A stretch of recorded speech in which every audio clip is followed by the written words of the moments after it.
ఆంధ్రప్రదేశ్లో ఎన్నికలు సమీపిస్తున్న కొద్దీ బీజేపీ యొక్క స్టాండ్ ఏంటో తెలియక బీజేపీ నాయకులు చాలా గందరగోళంలో పడుతున్నారు. తెలుగుదేశం పార్టీ బీజేపీతో పొత్తు పెట్టుకోవడానికి ఎంతగా ప్రయత్నిస్తున్నప్పుడు కూడా బీజేపీ వైపు నుంచి ఎలాంటి స్పందన లేదు.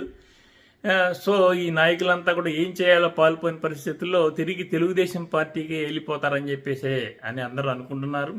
తెలంగాణలో కూడా బీజేపీ ఇలాంటి పని చేసింది. బండి సంజయ్ ఉధృతంగా పార్టీని ముందుకు తీసుకొచ్చి బీఆర్ఎస్ తర్వాత రెండో స్థానంలో నిలబెడతాడని చెప్పి అందరూ భావించే సమయంలో బండి సంజయ్ని తీసేయటం, కవితను అరెస్ట్ చేయకపోవడంతో బీఆర్ఎస్తో బీజేపీ కుమ్మక్కైందనే భావంతో ప్రజలు కాంగ్రెస్ వైపు మొగ్గారు. బీజేపీ మూడో స్థానంలోకి వచ్చింది.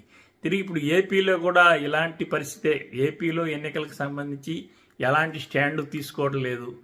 తను ఒంటరిగా పోటీకి వెళ్తుందా, తెలుగుదేశంతో పొత్తు పెట్టుకుంటుందా ఏంటనే ఒక స్టాండ్ లేకపోవడంతో ఆ నాయకులంతా తిరిగి తెలుగుదేశం వైపు వెళ్తారని చెప్పేసి అనుకుంటున్నారు.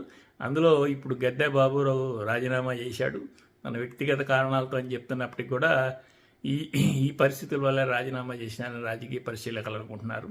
ఆ తర్వాత సుజనా చౌదరి చేరినప్పటి నుంచి కూడా బీజేపీ వ్యక్తిలాగా లేడు అతను.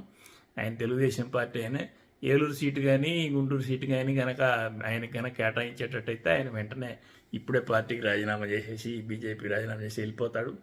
ఇంకా రాయలసీమలో ఆదినారాయణ రెడ్డి ఇట్లాంటి వాళ్ళంతా కూడా అటువైపే చూస్తున్నారని చెప్పి అనుకుంటున్నారు.